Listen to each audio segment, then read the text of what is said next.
휴거의 지연은 성실성을 평가하는 유용한 도구입니다.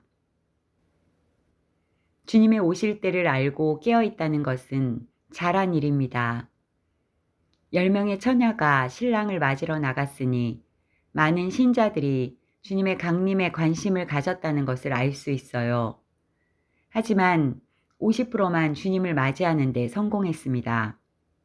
이 비유에서 10명 중 5명은 혼인잔치에 참석하고 5명은 들어가지 못한 것은 두 사람 중 하나는 데려감을 받고 하나는 버려둠을 당한 말씀과 연관되고 있습니다. 50%가 실패한 이유는 신랑이 더디 왔기 때문입니다. 인내심을 테스트하는 것은 성실성을 평가하는 유용한 도구 중 하나입니다. 신실한 사람을 선별하고 증명하기 위해 도착 시간을 지연시켜 그들의 인내심을 테스트하는 것입니다. 미련한 처녀들은 기준도 모르니 인내할 수도 없습니다. 반짝 관심만 가졌을 뿐입니다. 슬기로운 처녀들은 이름에 걸맞게 그날에 필요한 것들을 세심하게 준비합니다. 그들은 성령의 인도하심을 따라 깨끗한 세마포를 준비합니다.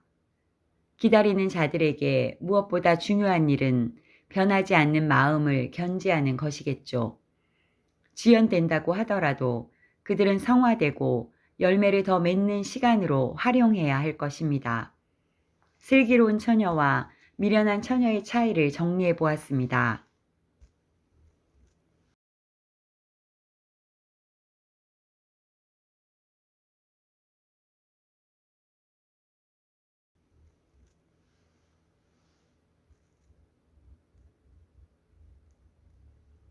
미련한 처녀들은 상황에 따라 들쑥날쑥 변심한 것으로 보이네요. 배우자를 고를 때 변심하는 사람은 결혼까지 갈 수 없겠죠. 롯의 아내처럼 뒤를 돌아보거나 포기하기를 반복하는 모습이 미련한 처녀들로 보입니다. 그러다가 결국 소금 기둥이 되겠죠. 슬기로운 처녀들은 환경이나 지연에도 영향을 받지 않고 오히려 더 철저하게 준비하는 시간으로 삼아야 합니다. 사랑과 순결을 통하여 더 온전해지고 주님을 더 닮아갈 수 있을 것입니다. 아직도 변화될 것이 많고 끝까지 절개를 지켜야 합니다. 시험의 때를 면제받은 빌라델피아 교회도 인내하면서 말씀을 지켜서 칭찬을 받았어요. 그러나 사실 10명 모두가 잠들었다는 것은 신랑이 늦어지자 지치고 피곤해지는 것은 사실입니다. 그러나 슬기로운 처녀들의 등은 계속 밝혀져 있었고 자리를 지켰던 반면에 미련한 처녀들의 불은 꺼져가고 기다리던 자리에서 떠났습니다. 신랑은 정해진 짧은 시간만 문을 열었던 것 같습니다. 기회가 항상 있는 것이 아니라는 점을 강조하기 위해 문을 닫았다고 합니다.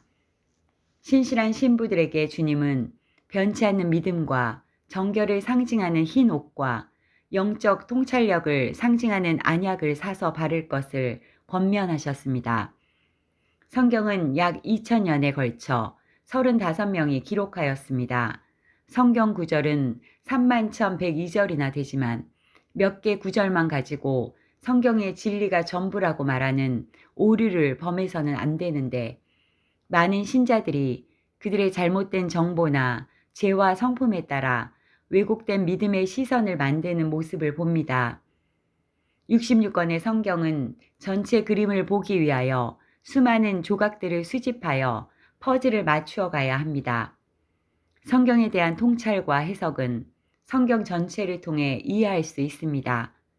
영적 각성을 촉구하는 성경 구절들은 예언자들이 엄청난 고난과 박해 속에서 받은 하나님의 말씀입니다. 한 구절 한 구절은 그들의 피와 땀과 목숨을 바꾼 결과물입니다. 하나님께서 어느 한 사람에게 모든 비밀을 계시하여 주지 않으시고 나누어 주셨습니다. 그들은 부분을 기록했지만 우리는 전체를 읽고 있습니다. 우리가 직접 계시를 받지는 못한다고 할지라도 계시를 받았던 저자들보다 더 많은 자료를 가지고 있어서 더 큰 통찰력을 얻을 수 있는 여건을 갖추고 있습니다. 성경을 보며 종합적으로 정리하고 조각들을 모아 퍼즐을 완성하는 것은 각자의 몫이라고 생각합니다. 전체 그림을 깨닫지 못하니 잘못된 길을 가면서도 올바른 방법이라 착각할 수 있습니다. 마지막 때를 살아가는 우리는 이 시대를 지시하는 주님의 재림에 대해 그 어느 때보다 집중해야 할 때입니다. 기분 좋은 설교나 하고 그것에 빠진 신자들은 미지근한 상태에서 깨어나지 못할 것입니다. 다시 오실 예수 그리스도와 연이어 일어날 7년 환란보다 더 중요한 주제는 없을 것입니다. 영구적인 이 테마에 관심을 갖는 것은 당연하고 지혜로운 일입니다. 주님께서도 우리가 그 길을 찾아가도록 필요한 계시를 여러 저자들을 통하여 기록하게 하셨습니다. 중요한 것은 우리가 세심하고 지혜롭게 그리고 충성스럽게 그 길을 찾아가는 일입니다. 하루하루 그렇게 성실하게 살다 보면 어느 날 주님과 함께 있을 것입니다. 처음 익은 열매의 추수는 언제라도 일어날 것입니다. 휴거의 지연은 있을지 모르지만 약속이 철회되지는 않기 때문입니다. 사실 지연은 사람이 느끼는 것이고 주님께서는 정해진 시간에 오실 것입니다.